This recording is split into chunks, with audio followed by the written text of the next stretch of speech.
میرے عزیز و بزرگوں، حضرت ابن عباس رضی اللہ تعالیٰ عنہ ایک مرتبہ مسجد نبی میں معتکف تھے، یعنی اعتکاف میں تھے۔ آپ کے پاس ایک شخص آیا اور سلام کر کے چپ چاپ بیٹھ گیا۔ حضرت ابن عباس رضی اللہ تعالیٰ عنہ نے اس سے فرمایا کہ میں تمہیں غمزدہ اور پریشان دیکھ رہا ہوں، کیا بات ہے؟ اس نے کہا، اے رسول اللہ صلی اللہ علیہ وآلہ وسلم کے چچا کے بیٹے، میں بے شک پریشان ہوں کہ فلاں کا مجھ پر حق ہے، اور نبی کریم صلی اللہ علیہ وسلم کی قبر اطہر کی طرف اشارہ کر کے کہا کہ اس قبر والوں کی عزت کی قسم میں اس حق کے ادا کرنے پہ قادر نہیں ہوں، قدرت نہیں رکھتا۔ حضرت ابن عباس رضی اللہ عنہ نے فرمایا، اچھا کیا میں اس سے تیری سفارش کروں؟ اس نے عرض کیا، جیسے آپ مناسب سمجھیں۔ ابن عباس رضی اللہ تعالیٰ عنہ یہ سن کر جوتا پہن کر مسجد سے باہر تشریف لائے۔ اس شخص نے عرض کیا کہ آپ اپنا اعتکاف بھول گئے۔ فرمایا، بھولا نہیں ہوں، بلکہ میں نے اسے قبر والے محمد صلی اللہ علیہ وآلہ وسلم سے سنا ہے کہ ابھی زمانہ کچھ زیادہ نہیں گزرا۔ یہ لفظ کہتے ہوئے ابن عباس رضی اللہ تعالیٰ عنہ کی آنکھوں سے آنسو بہنے لگے۔ حضور صلی اللہ علیہ وآلہ وسلم فرما رہے تھے کہ جو شخص اپنے بھائی کے کسی کام میں چلے پھرے اور مدد کرے اور کوشش کرے، اس کے لیے 10 سال کے اعتکاف سے افضل ہے۔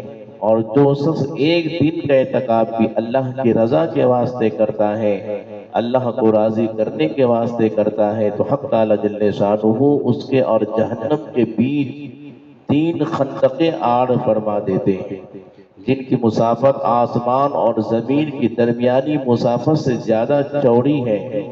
اور جب ایک دن کے اعتکاف کی یہ فضیلت ہے تو 10 سال کے اعتکاف کی کیا کچھ مقدار ہوگی۔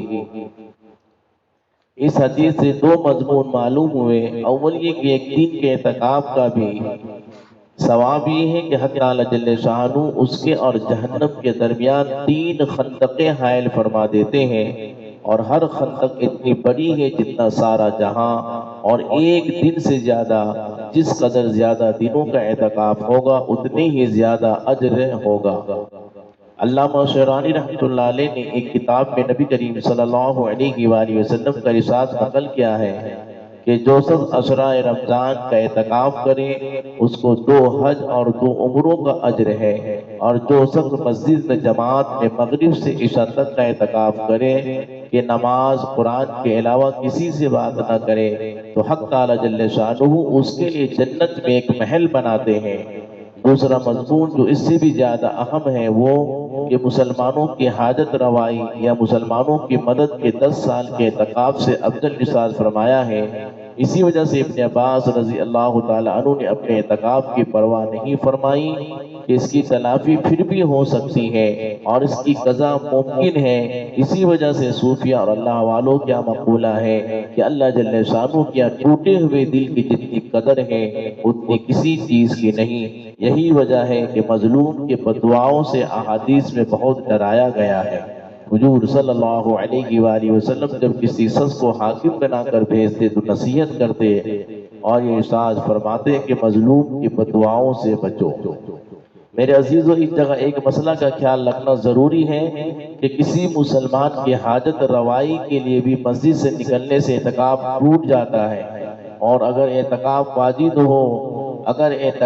واجب ہو تو اس کی قضا واجب ہوتی ہے۔ نبی کریم صلی اللہ علیہ وآلہ وسلم ضرورت بشری کے علاوہ کسی ضرورت سے بھی مسجد سے باہر تشریف نہیں لاتے تھے۔ حضرت ابن عباس رضی اللہ تعالی عنہ کا یہ ارشاد اور ہمدردی کے دوسری کی وجہ سے اپنا اعتکاف توڑ دیا، ایسے ہی لوگوں کے لیے مناسب ہے کہ دوسروں کی خاطر خود پیاسے تڑپ تڑپ کر مر جائے، مگر پانی کا آخری قطرہ اس لیے نہ پیے کہ دوسرا زخمی جو پیاسا لیٹا ہوا ہے وہ اپنے سے مقدم ہے۔ یہ بھی ممکن ہے کہ حضرت ابن عباس رضی اللہ تعالی عنہ کا یہ اعتکاف نفلی اعتکاف ہو، اس صورت میں کوئی اشکال نہیں۔ خاتمہ میں ایک طویل حدیث جس میں فضائل ارشاد فرمائے ہیں، ذکر کر کے اس رسالے کو ختم کیا جاتا ہے۔ اللہ تبارک و تعالی ہم سب مسلمانوں کو عمل کرنے کی توفیق عطا فرمائے۔ وآخر دعوانا الحمدللہ رب العالمین۔